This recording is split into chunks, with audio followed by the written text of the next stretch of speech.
My mom told me not to talk to strangers on the internet, and I'm glad I didn't listen. We are the Certified Noonas, your sisters in the love of Asian entertainment. Hi, I'm Amanda. I'm Jessie. I'm Natalia. And I'm Sky. And today we are going to look at the first 2 episodes of a new drama airing on Netflix that we all decided to check out. It is called Tomorrow, and it stars Kim Hee-sun and Rowoon from SF9, Lee Soo-hyuk, my Korean boyfriend, and Yoon Ji-yeon and Kim Hae-suk. Them fighting words. Those fighting words. Yeah, no, I'm kidding. I just like his voice and his face, and this just told everything. Mm-hmm. And of course, and our main lady, Kim Hae-suk, who, listen, if you might not know her name, but you know her face. Yeah, you definitely know who she is. Yeah, she is in everything. Everything. She's like the queen of family weekenders. Mm-hmm. It's wild for me because I picked up Inspector Ku again. I'm it had been sitting for a while, and she is a very, very different character in that than she is in this. So it's like she first showed up and I was like, oh no, and then I was like, wait, new drama. This is a different drama. I must say, I do like this. Like Netflix is doing this fun, like with their Netflix produced or paid for dramas, where you can play like, oh, I really like that actor. Well, they're going to be in another one. Yeah, you're like, you can just hopscotch on to the next one, baby. This person's going to be in it. Yeah. I will say 2 things. Obviously, this is going to be spoiler for the first 2 episodes. Mm-hmm. As of the time we're recording this, there's only 3 episodes out. I personally didn't watch the third episode, but we're not going to talk about that third episode. Yeah. And then also, due to the nature of this show, there is a trigger warning / content warning for this, and we'll probably talk about it because it's like pretty much the main point. The themes of the show deal with suicide. It's kind of the biggest major theme because the Grim Reapers. If that is a problem with you, if that is a problem that you have, I would not recommend the show for you. I don't think anyone would. And you can just probably pass not this episode. You can just we got more. We wish you well. We'll see you next week. Yeah. So. Okay. We totally understand. It's totally not going to take it to heart. Okay, so you take care of yourself. We'll see you next week. All right, for everyone who does not have a problem with this subject matter, let's discuss this drama. I do think that everybody should at least the theme of that. It's good to keep in mind before you even start it. Even if you don't have those trigger warning, those triggers necessarily. Going in with that serious mindset is a good thing because it is a heavy show. Especially with the contrast. Right? It starts off really comedic, kind of to the point where it if you aren't expecting it, it gets dark.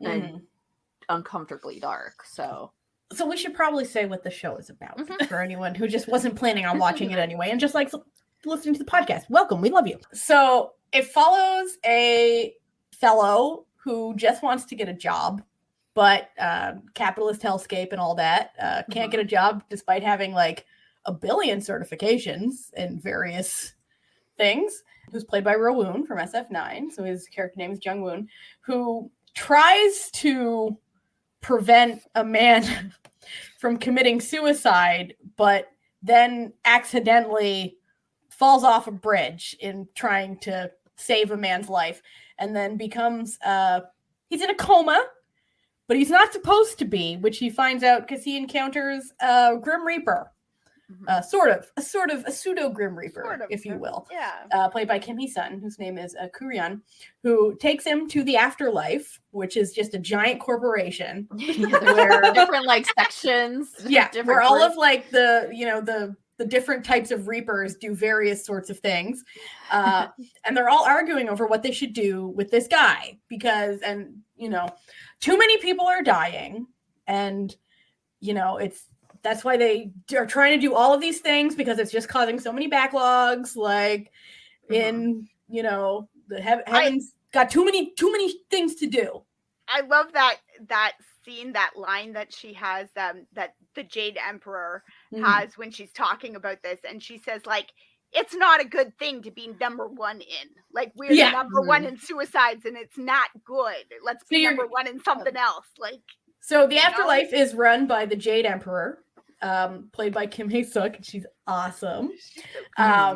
And you find out sort of like you're in this little world building. It seems like every country has their own like independently run afterlife from what I can gather. Very like centered into like Koreans are talking about the so this is the Korea's afterlife.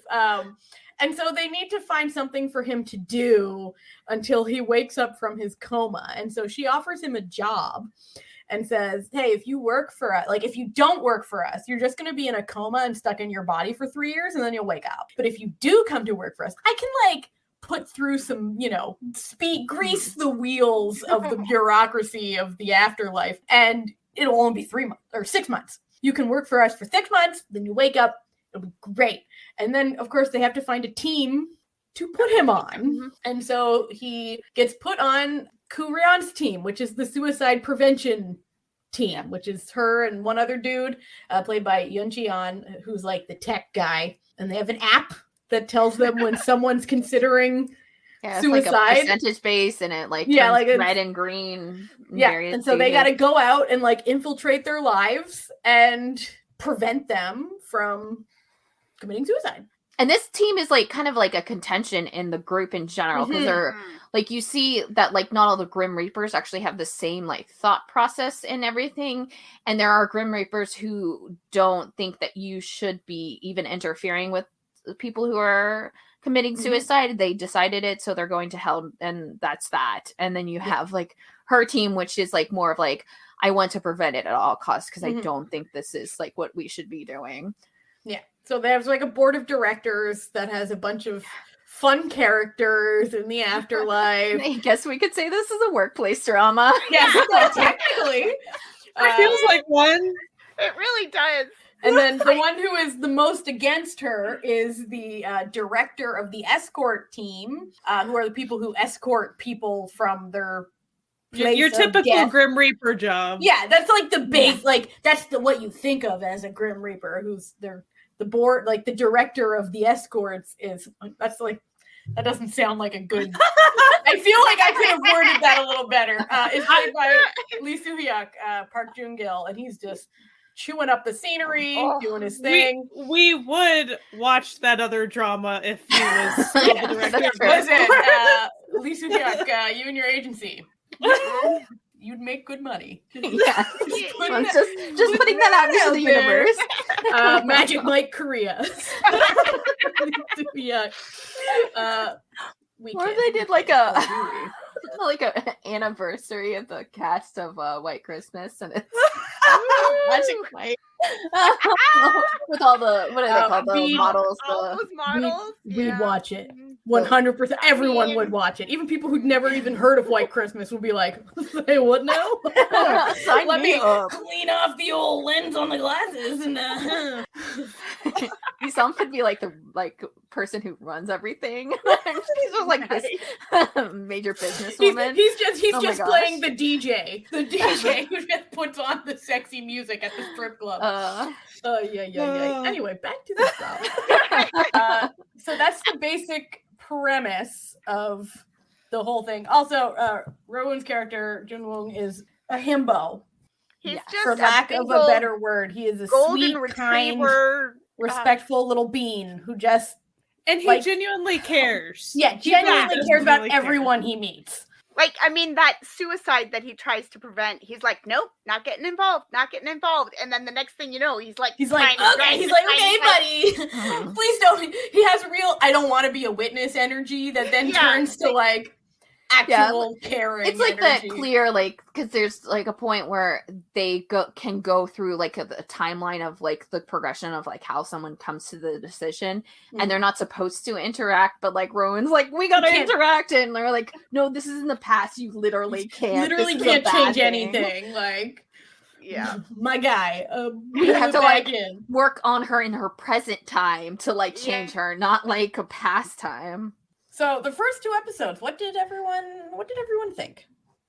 I thought they're really well made. Like everybody gets like a really nice entrance. Like Hee-sun's entrance in that like red suit walking across the park, they use slow-mo so perfectly in this, and like everyone's got their, and then like Soo-hyuk had the same thing. Like, he walks into that bar like a boss, and you're just like, the show knows it has a hot as hell cast, and it's just like, we're going to just light them so that you know that what we all know is that they're incredibly hot people. Just everyone across the board, incredibly hot. There's someone for everyone. Don't worry. For me, I'm just gonna get this out of the way because I will be the person who doesn't share the same thoughts on this podcast. I know, and people are gonna hate me for it. So I'm just gonna let you know right up front. You can hate me, but I hate Rowan's character, and I hate the comedy he does, and it's to a point where it's really hard to watch. That's like my thought. She hates him. She has nothing. No, I think he's great, Rowan and like, I liked him in SF9. I've liked him in other dramas. I haven't seen him in a lot of dramas, but Extraordinary You was great. Like, I liked him in that.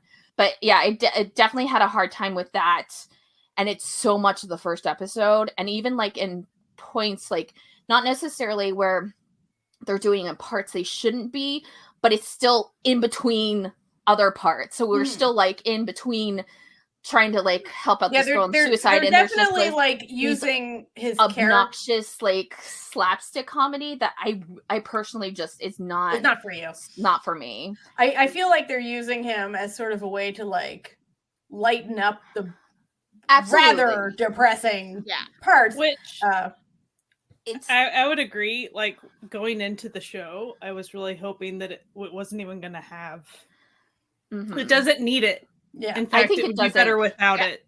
And what I'm trying to like say in the comedy that he does this like kind of thing where like it's not necessarily like a serious thing, but Hee-sun's character will say a serious thing, and like Rowan will like make a weird face and open up his mouth and like move his hand really like awkwardly in front of his which mouth. Is definitely like a direction thing. Like, I don't even think that's like on him like, in any way. Yeah. And so it's just like there are some parts you're like, I don't like this comedy, but I understand why it's there. And then there are other times you're like, did it actually need to be there? Because I don't think it did. And so I think it plays up like, too much of it for like my liking. Some of it is like, there's some like fun comedy. Like, for example, like when he opens the box and sees Gucci and gets all excited, and then it cuts to it being like, a Gucci.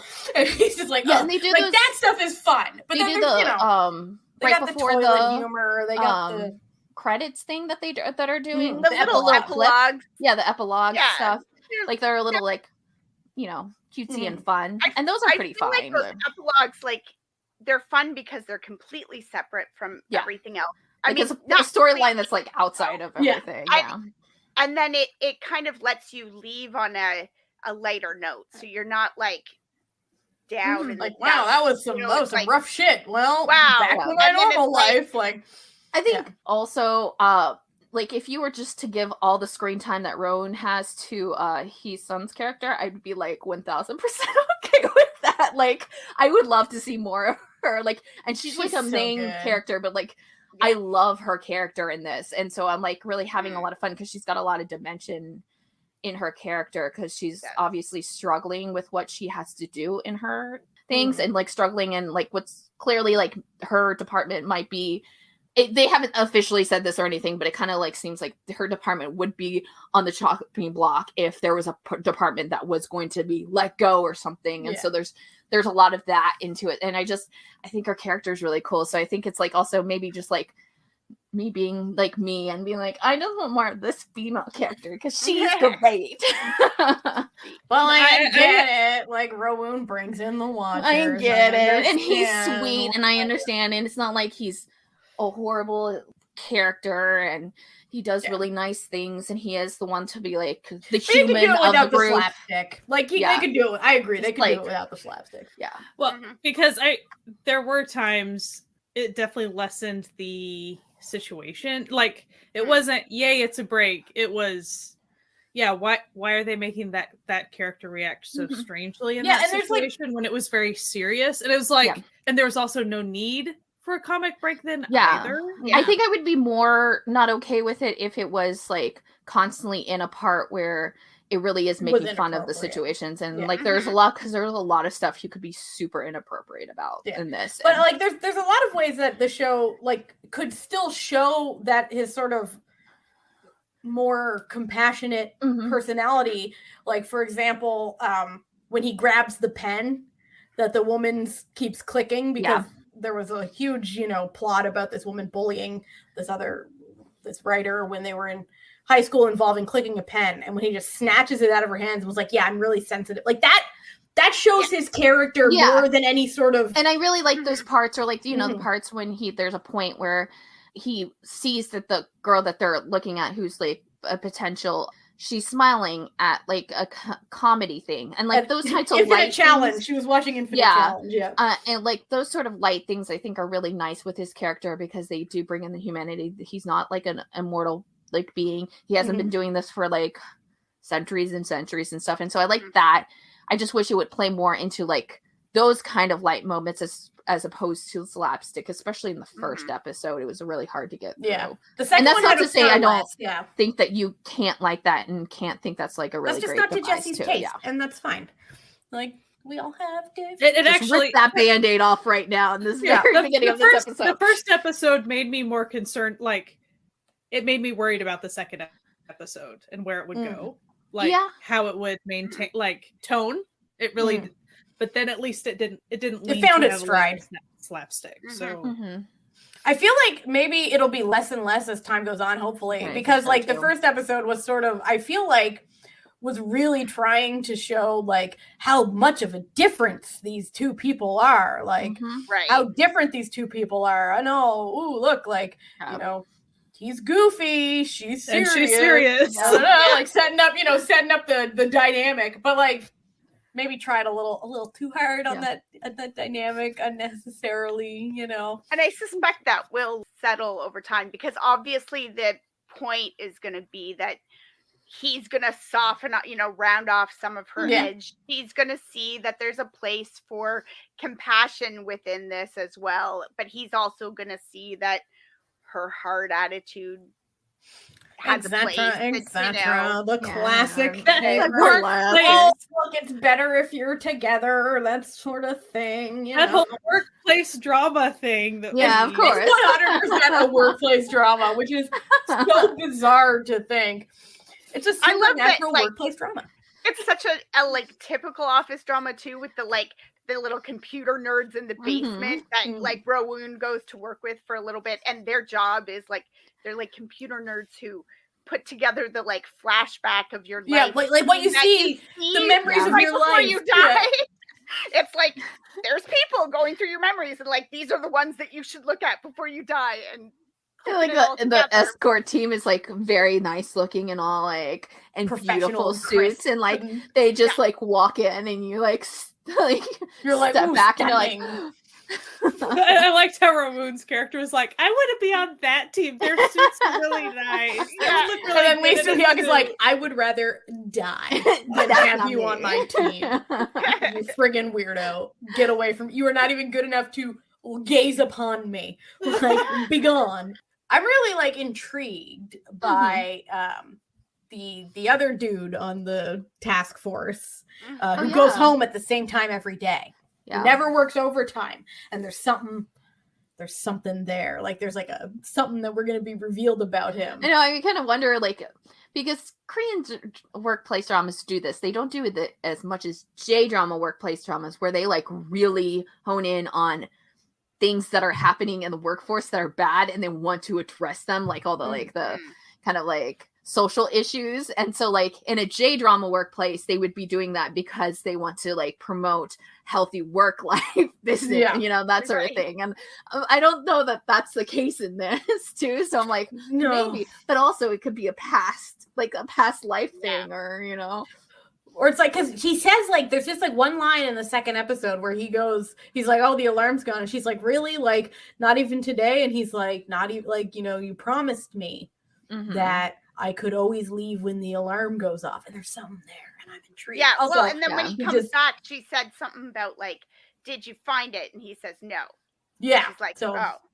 And so what's he looking for? Something's going on. His character intrigues me. Happened when he died, and we need to find the story about that. And then there's the bigger arc of Kim Hee-sun's character got told by the Jade Emperor there's one specific person that you need to save.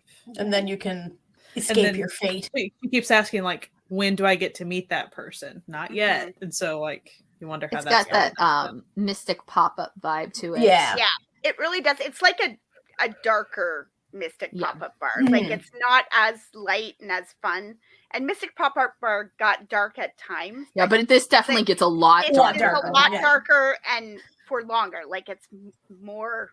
It sort of starts at the bottom end of the dark stuff for Mystic Pop-Up. So... Yeah. And like, we obviously only had the 2 episodes, and like, it kind of seems like it's going to be like a 1 suicide per 2 episodes kind of thing. That probably is what's going to happen.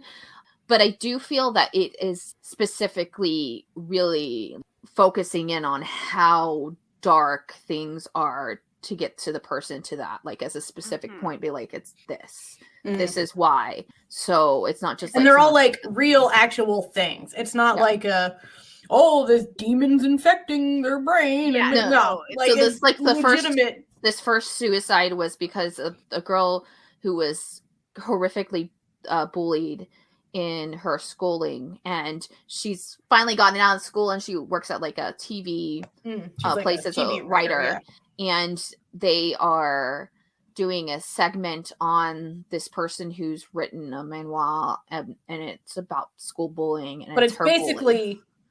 Her story that written by the bully who bullied her. And so she's tasked to be the writer of the program, like little like documentary entertainment, Entertainment Tonight type thing, and she's spiraling because of that. I thought what was very insightful, and it feels when I say it feels like Taxi Driver, it feels like Taxi Driver in the fact that it's highlighting actual real issues within the plots of the suicide thing, as far as it would show her asking for help in various ways that were really difficult for her and being ignored. And then she would even have to admit that out loud, like, I have tried getting help and no one wants to help me. And that's so realistic and so sad. But I found it incredibly important that they highlighted that aspect of her story. Because it wasn't simply, I mean, they showing the bullying and all these things, of course that was dark and horrific, but to layer onto that the helplessness and to show it like happening, that was actually really difficult to watch, but like that's reality. So I thought the aspect, we as a society tend to talk about high school bullying and childhood bullying like it's something that people grow out of, right? Like that they, lots of kids were mean in high school, but they grow out of it. They don't, some people become bullies in the workplace, but like most people, once they're away from that, they get out of it. And to see this adult who was still just getting off on it, she was still enjoying the power trip. She was still, as a grown adult, loving that she had this power over this person, and like and still tormenting her, like bringing the pen back into things. And you're just like, I like that disturbing. Because a lot of times it is like people, like society likes to, especially in entertainment, like decide that bullies just stop once they become older, and kind of like not a lot of people do. They might get a little bit better, but like a lot of times they just they're not teenagers, so they know how to mask it and what's like acceptable and what's not, or like what's going to get you in trouble and what's not, like easier. That's like basically what it kind of boils down to. And it was good that this show like represented that, as opposed to it being like, oh no, it was just like them. It's like, no, I'm sorry, when someone's 16, they're not just gonna like magically grow out of being a terrible person, because unless they're really sat down and educated, and like there's like nuances to this discussion, obviously, and like sometimes it's like a mental health issue, sometimes it's like a issue that it's at home or stuff like that. That is a play, but like a lot of times it's not, they're not, or they just like kind of work it in other respects. And it's like, so we're not going to talk about the fact that like they're still a bully, they're just doing it in other things. Maybe they're doing it to their spouse or their kids, or like, well, I mean, you see that with cases of stuff people come out, about celebrities, their employees come out and are like, they like hit me, with their cell phone or their whatever, they smack me all the time. And then when that comes out, then people from their past come out and are like, yeah, they were like that in high school too. Yeah, they were always like this. This is who they are. They were always like that. Mm-hmm. So it's pretty rough. It's pretty rough. But I do think it's good how realistic it shows that, honestly. But that's why like I've talked on Twitter and stuff about like the people who go into this show going, "Oh, I'm going to watch it for Raoud." You're allowed to watch it for Raoud. Absolutely. That's a lovely thought. You can still do so. Just know that this is what you're going to watch. Yeah, this is the show. It's not just like Rowan being like sweet and cuddly little himbo. It's like him in really bad situations. Yeah. Like, and it's all suicide. Like it's not some of the cases are going to be suicides and some of the cases are going to be, they wound up in an accident and you're going to save them from an accident or something. No, it's literally a suicide. So if that's hard for you, don't have to put yourself through that. And as we said, it doesn't just skim or even break it down like, oh, we're going to talk about that for 15 minutes. What was the reasoning behind it? No, like like we said, seems like it's going to be a 2-episode arc, possibly. And they really get down to all of it. Pretty much. They show exactly what's happening and why someone would come to it. Because it's definitely, suicide is never just like a one problem thing, but like also never like a really a spur of the moment thing. There are things that like are constantly happening, and this 2 episodes show it. I mean, they show how it's like was constant and nobody would do anything, and they were doing it out in the public too. Like people knew, and they still nobody did anything. And so it's like at that point, it's like you understand like how hopeless it is because people aren't doing anything. So like that's their only that's their choice. That's it, because they've already been proven that nobody's going to help them through like multiple times of being abused and stuff. And I think that's like a really important thing, especially with like suicide, that like you're talking about that and not just like a, suicide. People don't think about like other people, which like, yes, the other guy's team definitely believes that. So you do see that too, which is kind of hard to see. And then like the constant like, oh, if you commit suicide, you go to hell. And you're like, okay, it's like shouldn't be a thing, but that's another discussion for another discussion about religion and how it's outside of the scope of this podcast. But although I will say that the way they kind of portray it is almost like when we see in episode 2 where we saw Hee-sun's like how she came to be in this group. It almost seems like it's something like that. What's that? There was that Robin Williams movie about what dreams the afterlife. Yeah. And in that one too, it's almost like the suicidal person puts themselves in a hell of their own making because they feel like they deserve it, and that's what she tries to convey to people now, is that your hell doesn't end like just because you kill yourself. All you of this get goes to with you, experience right? all the grief of everyone who loved you. This is not going to fix it. It's not going to fix the thing you think it's going to fix. So let's find a different solution, shall we? I will say I really enjoyed the end of episode 2 where Hee-sun's character had a lot of revenge moments on the bullies. I really liked that. It's definitely good. And again, Taxi Driver vibes, loved it. I mean, I loved it, like, and she did it for everyone. So it was like not only the main bully, but like the lesser bullies who are still technically bullies too. They just weren't as psychotic as she was. And then they used, figuring out that to like, be bully against, the main bully or whatever, but they still like deserve stuff. And like she still does stuff to them. And I was like, that's nice, because it was like they were like, we didn't do anything, and she's like, yes, you did. I mean, she's definitely the character to like be like, yeah, I'm going to listen to these people that like society's not listening to, and like actually be the one to kind of defend them, which is like really nice. And then even going after the boss, and like pretty much ruining his career. Obvious, like that that was not going to be something to come back from. And like So, she's at the end, she's like, I'll take interviews. I'm like, yeah, girl. throw away the book. Like, it was like, yes. Get your writing career back. So that felt really cathartic. Like, Mhm. and that is, you know, that's the fun fantasy aspect in my, I mean, there's a lot of small fun fantasy details through the rest of it, but I really I like the cathartic aspect of the revenge at the end. And again, his son looking like a boss, like she always does, right? Just, I mean, that one was it. I think in episode 2, like at the business meeting or whatever, and she's in like this gorgeous sort of black coat, trench coat kind of dress thing, and with that white sparkly, the silver white sparkly boots, like knee-high boots, and just like walking through. And of course, slow-mo again for a moment because you gotta slow down and appreciate.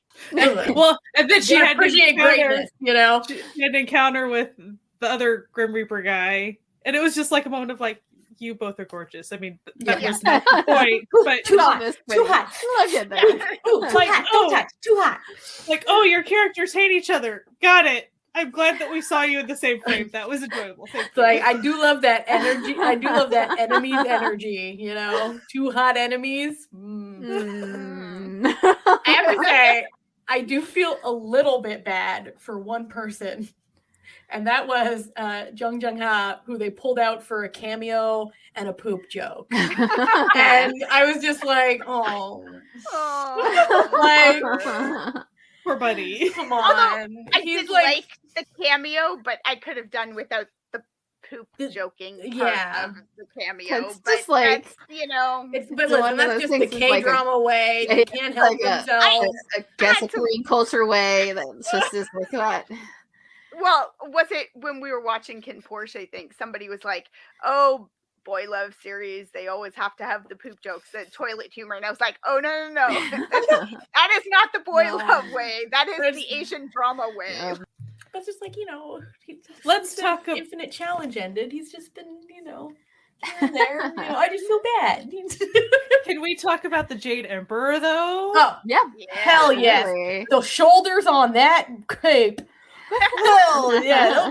Like, listen, those shoulders were like reaching to heaven. Oh my God. But the way she like first comes in is so cute. Just like everyone's grandma. Just coming around, making sure everyone's eating, everyone's having a good day. Well, she was obviously dressed as, so in those workplace dramas, there's always like a health drink lady or like a vitamin juice supplement lady.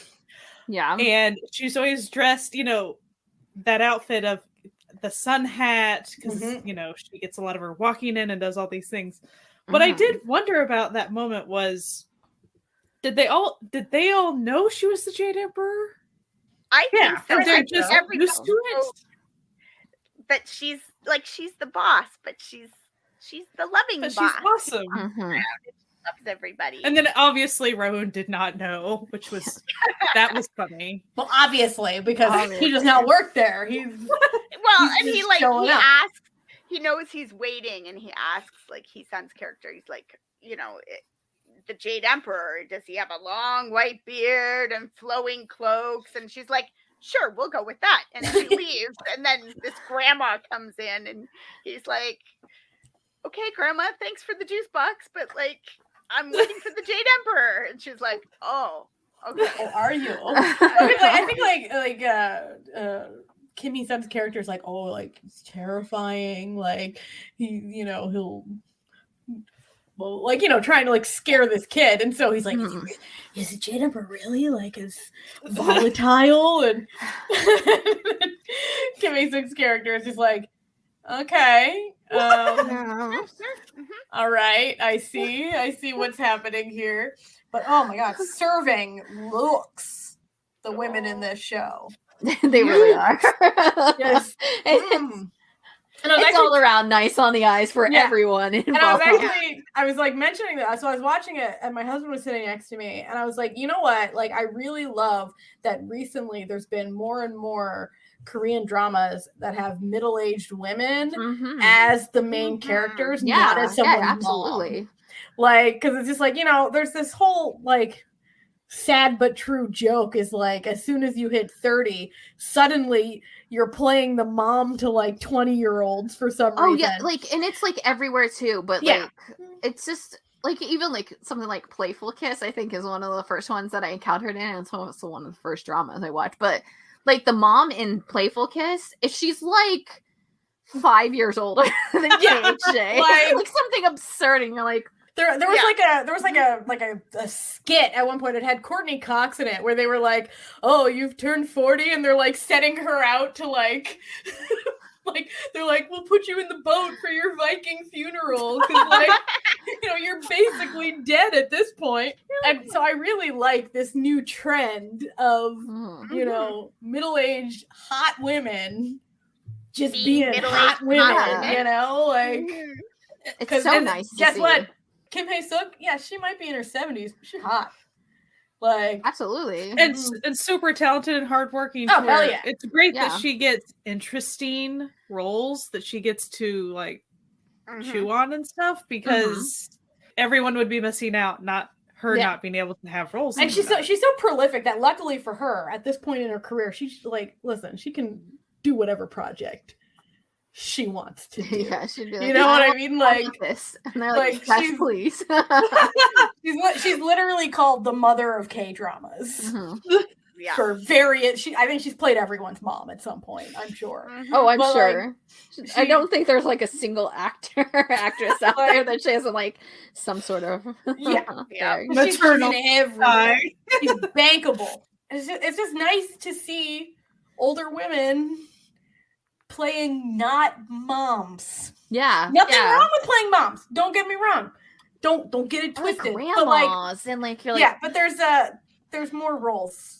Like, there's definitely middle-aged women do more than just, and a lot of the like roles are fluid enough that they don't actually have to have like an age gap. You could have like had some of these roles in different stuff, and like defaulting to someone who's like 20 is just like, why? You've got like really established like actresses who could really pull that off, you know? Yeah. When you're watching like a law drama or something, and the like boss is a woman, and you're like, okay, cool, and she's like 25, and you're like, no. You're like, that's not how law firms work. Yeah. Like, are we sure about this? Like 40 or 50 or something. When they even like pick people who don't look like they look like they're 25. Like, you're like, no, that person actually looks like they're a baby. Like, it's it's not even like we can just like sit here and pretend, like, you know, some actresses, we can pretend there's like this, you know, like a 15-year gap. Sure. It's so bizarre because they somehow think that 25-year-olds can play both 16 and 35-year-olds at the same time. And it's friggin' weird. Just cast like an 18-year-old to play the 16-year-old. Cast a 35-year-old to play the 35-year-old. It's not that hard. Like, sometimes where you're like uncomfortable because they're so young, and you know that they're not supposed to be that way. And no matter what the show is like trying to do for you, you're like, this is uncomfortable. And I've seen this like in the reverse, where males get to be super old and then play the really young. And that's what happened on one of the other dramas, where it literally made me uncomfortable the entire time. And it was so just ridiculous watching. I'm like, you cannot tell me that person was like, they'll have like flashback scenes where like the person is like a 6-year-old, and I'm like, no, clearly he would have been a 25-year-old flashback. Okay. Like, and I know this, you know this. You couldn't just hire an actor to play the younger version of him. Yeah, it's like uncomfortable, like not only in relationships, but like in terms of like their jobs and stuff. And you're like, I'm uncomfortable, like especially with like watching a crime thriller. I'm like, I just think you're a baby, like, and then like you're supposed to be like, you're like, is it that type of crime? Like, what you know, right? That type of crime. You actually have the years to like solve this. Like, I don't think you do. Especially when it's like a romance. I don't have a problem with an age gap romance. So if you've got a 50-year-old actor and a 30-year-old actress, okay, fine. But don't pretend. But don't tell me that they met when she was in high school. Yeah, they're not the same age. And that he was only a couple years older than her. Don't play these games with us. We're not 20 stupid. years older than her. I can't buy that. Like, I'm not going to buy it. Unless the plot isn't around this strangely old-looking man who's like been discriminated against for looking old his whole life. Like most of those things, they don't even try to make his like characters like who he is like younger too. He plays a 50-year-old as a 50-year-old, and you're like, that's like okay. So like, there's a lot of contention with like Goblin, but at least you were like, yeah, that's a 16-year-old in his mind. Like you don't think he's like an old guy, like, like in terms of like his mental age. But like somehow you're like, man, come on, this does nothing. Especially if you're trying to make me believe that like they could be the murderer and could not be the murderer too. I love this sort of faux indignation that really exists when there's like a middle-aged woman cast opposite like someone in their mid to late 20s, and they're like, oh, so inappropriate with this Noonas, and I'm just like, dude, like literally almost every other drama has this same like age gap between the leads in reverse, and no one says a damn thing. So why don't you just shut the fuck up right now, too? Please? Like especially like it'll be like, yeah, they're 5 years apart, 5 years, and like he's like almost 30, and we're mad at that. No, like maybe if we could talk about if the guy was like 18 or 17, okay, cool, like, but come on. Yeah, like 27 and 36 is not the massive age gap that you think it is. It's really not this big generational gap. And it's so sad when you like look at the people like complaining about this, and most of the time they are like well above 20, and you're like, oh, we've like failed everyone if that's like how. No, I think like, I saw a tweet once that was like all these people complaining about, like the 7-year age gap as if their own parents aren't like 10 to 12 years apart in age too. Like, okay. And I mean, all that said, as it perhaps relates back to tomorrow, a lot of people, when we were looking at comments and stuff, a lot of people are like, romance? Please no romance. Please romance? Please no romance. Right? Like, and people are really concerned that there might be a romance between Ethan's character and Rowoon, which I do not see happening at all. She's old, so I mean, yes, she might be older than him, but she's fine as hell, and he would be lucky. Yeah, he would be lucky to snag that girl. Thanking his lucky stars. Seriously, to, like grace with her presence. If his character gets to so much as like buy her fancy shoes, he will be grateful. That's true. Like, nice try. Like, just admit you're jealous and like move on. I will say it doesn't seem like that's the direction it's going to go. I cannot imagine her character finding him attractive. Like, no. That's her little brother now. You can tell that it's her little brother. She's busy with a lot of other things. Now, listen, is also like a little brother to her as well. Listen, some sort of like hateful sexual tension with her and Lee Soo-hyuk now. So much fan fiction. If they don't angry sex at some point, they have to. They must have at some point. Like, you don't just hate someone that much for no reason. But also they have just like such great chemistry, and they've been like together for like 30 seconds. You're just like, ooh, sizzle. Like, okay.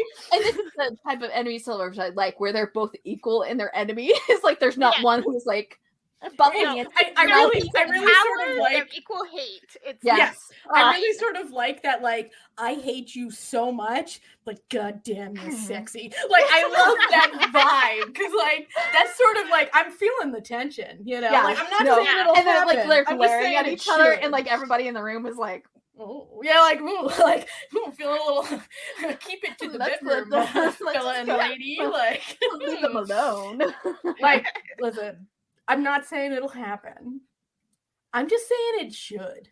I do not disagree. Even if it was just like a little backstory, and that's why they hate each other so much, I'd be like, because like there's really no reason for them to be this at odds in what is essentially just a workplace disagreement. He seems like the type that would be like a super cool customer about many emotional things.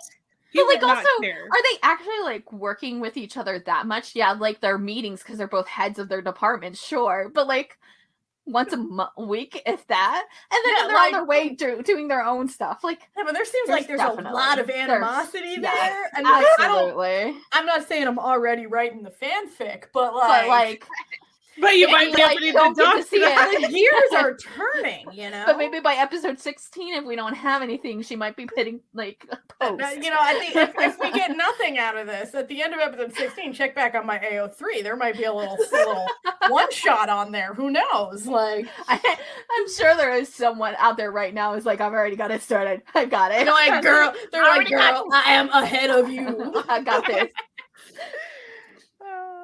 Because like when they saw the posters, they're just like, ooh. They were some nice posters. Oh my gosh, they were. Beautiful lighting. Yeah, they've got this like pink lighting that they're doing, and like it's fun in the Asian wiki because like, you know, they do it by like groupings, and like so their whole group minus like one person has like the pink lighting, and they're just like nice and black nice, suits, like reddish, orangey red, pink, like peachy. Yeah. So, it's nice. I did have a wondering about the like department heads or the board of directors or whoever they are. Well, first of all, I wondered what their names were because no one subtitled that on Netflix, which was sad. But luckily, Asian Wiki, as always, came through. Gave us all their names. I did wonder if they had any like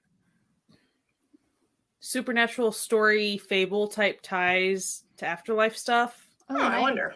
So for instance, in the Tale of the Nine-Tailed, it talks about like there were these glasses, yada yada, and so like one of the characters is obviously has these very different glasses that he's wearing. So like that made me think of that. There might be. And I wondered what if the styling of those characters, because they were kind of all styled differently and stuff. I wondered. Yeah, they all look like they were from different eras. Or like if could it be something that maybe they're like significant figures, public figures, like kings or something in Korean history too? Like I just thought like a female director, like she gave off works for the art department kind of vibes. Like she had that sort of like the beret and the kind of like you know, look to her, and I thought, okay, so I don't know what the art department in the afterlife does, but she's clearly the kind of like fashion or whatever. Like maybe we'll find out. Maybe that'll be like we got to see the like, you know, the basement dweller nerds that make the flashback scenes. Maybe we'll get to see the other departments as maybe they have to keep on going to the different departments for different like cases. because this is a workplace drama after all. Or maybe they'll have to team up once in a while with something in order to get help or whatever. You got to convince this department to release the whatevers so that you can, or maybe make a new key of memory from whoever. Which I thought that was a cool mechanic that was actually very simple, like as far as the key and then the way they had to keep finding doors and stuff. I thought that was pretty neat. I will admit, narratively, between the end of episode 1 and the beginning of episode 2, I got a little confused for a second there. Some shows in general do this. It's not like Tomorrow is the outlier. Sometimes this just happens with shows to where it's going to be hard for me to describe, so I'm going to try to generally describe it. The events that they show at the end of episode 1 narratively make sense together, and so that's where you end it. So then when episode 2 starts up, you kind of start over again with those same events, but then all of a sudden, narratively, it's totally different, and you have other stuff added in, and it's not like you're just filling in details. It was like a fair bit different. As far as causes and effects. And then like when you're actually, for instance, when the memories are starting to finally break, since you already saw that at the end of episode 1, and then at the beginning of episode 2, how it was like then trying to fill in, well, it was because Rowan's character like kind of screwed up. But since I don't know, since they had already shown that it was breaking at the end of episode 1, it made it a little more confusing. Weird. And it was a lot of like, often K-dramas do that, where the first bit of the next episode is like a rehash of this last bit. Of the last bit of, and sometimes it's a direct one, and sometimes they do seem to almost be telling it from a different viewpoint or a different person's perspective. But like this one, some of it went on almost too long before they got to the part that was changing, and I was like, why are we doing all of this scene again? Like, I remember I just watched it yesterday. Like, I'm still here, you know, like. And well, especially if you're binging it, it was like super weird. Yeah. Once you go into like consecutively. I mean, and it was because of the length of it too that made it more confusing to me, because it took so long. At the beginning of episode 2, it was obvious, like, eventually it became, it's because Ruin's character eventually stepped in and they perceived him, and therefore that's what caused everything to break. Yeah. Which makes more sense than... Yeah, it makes sense, but it took... was it 10, 15, 20 minutes? I mean, it was... Yeah, it was like a substantial... Especially because these episodes are only an hour long, too. So it was like a percentage... A good percentage of the, like, final length of the episode, too. I mean, when I first... Because I had stopped watching after... I started up episode 2, and then I walked away, and I couldn't get back to it until the next day. And so when I started up episode 2 again, I thought Netflix had, like, ignored the fact that I started episode 2 and like put me back into episode 1 because it was so similar. I was like, wait, did I jump? Was there a glitch? And then suddenly something was different. I was like, oh, okay.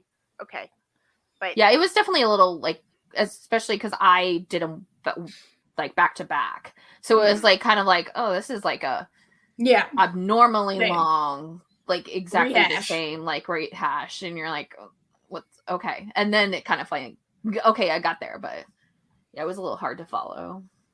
To where, I mean, if they had maybe done the end of episode 1 a little bit different, like showed just a little at the end of episode 1, and then it'd just be obvious, kind of like, oh, next time, you know, I don't know. Like, you know, like the end of episode 1, it was kind of like very much focused on like one person's view, and then like when they got into the other one, it's like you're clearly on a different angle, so like you kind of like at least get that like, it's the same, but like I'm like 2 feet over, so there's something different about this.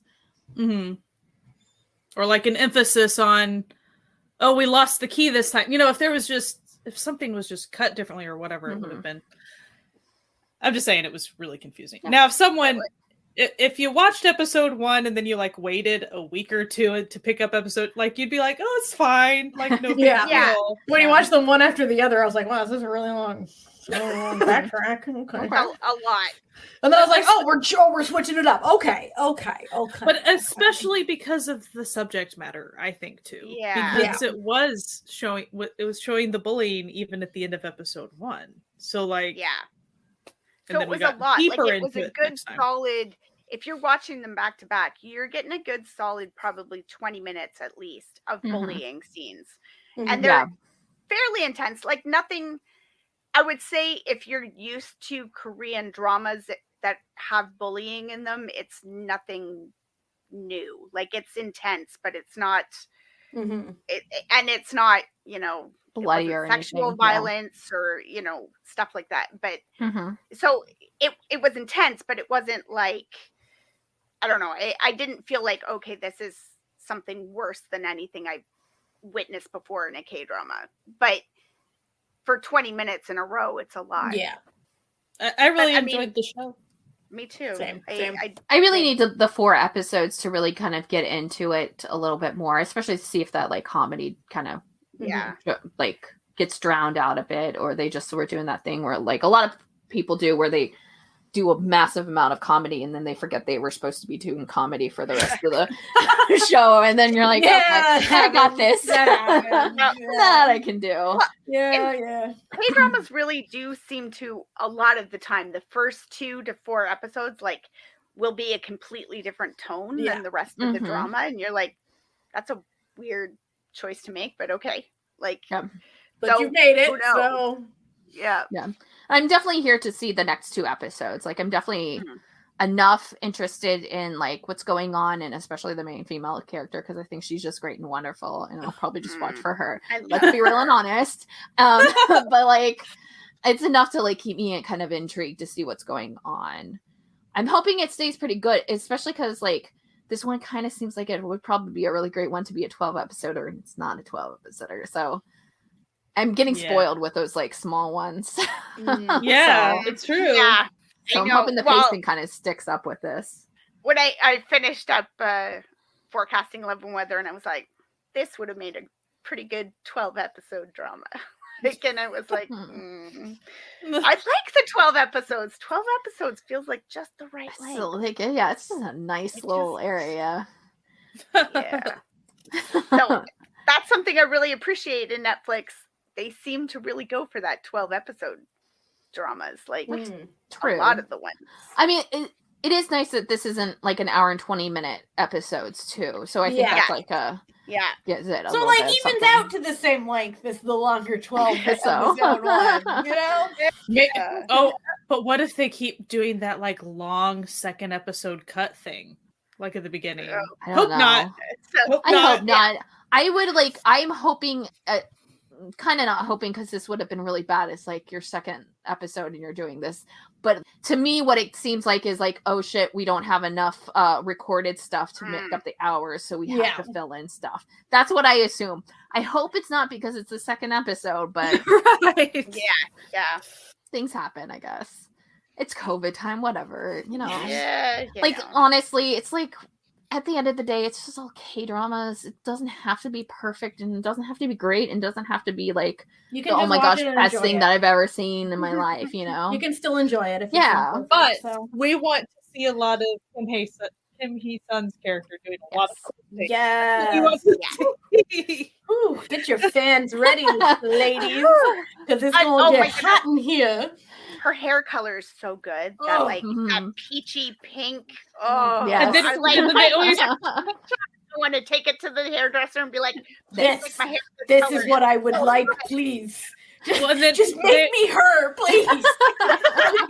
Well, and then they tie in the eyeshadow with the hair color really well. Eyeshadow, looking which is fun. I really like it because she's such a serious character. Like. It makes it fun. Serious and kind of mysterious, but not in the normal serious, mysterious character. Like, it's not like she's like purposely hiding things. It's just like she does have it. We just haven't been introduced to it, because there's like we're strangers, so we obviously don't know, and the people around her are strangers, and why would they know? You know, like, so it's got that like fun like what's up with her? What's going on? I'm very intrigued by this and what we're gonna find out later on in episodes.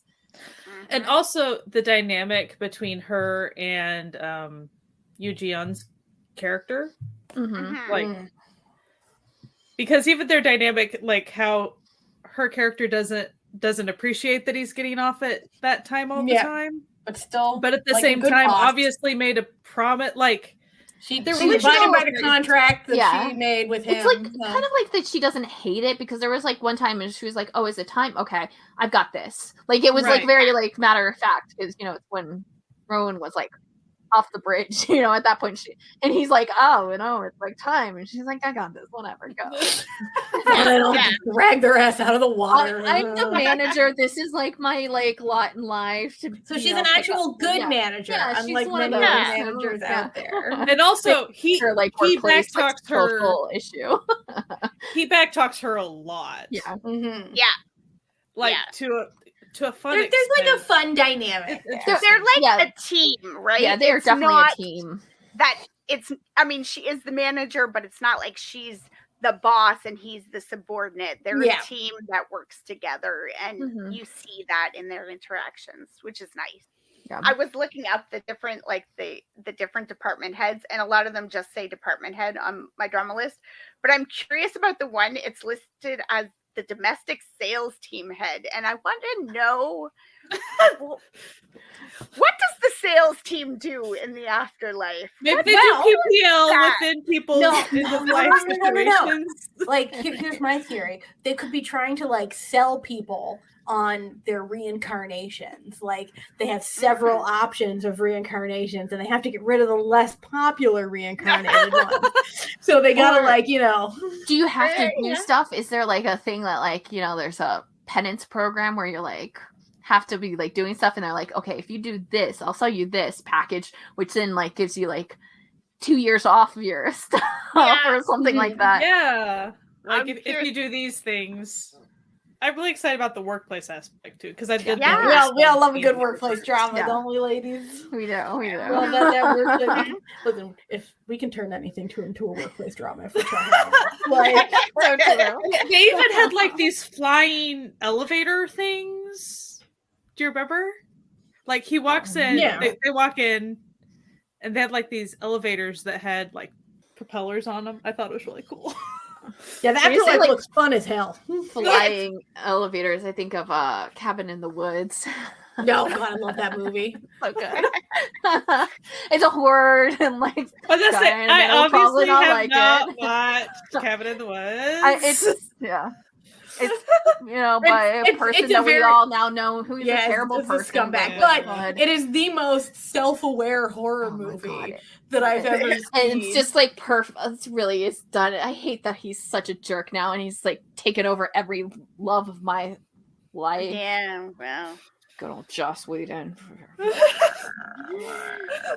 Anyway. So that's been our episode on the first 2 episodes of the Netflix show Tomorrow.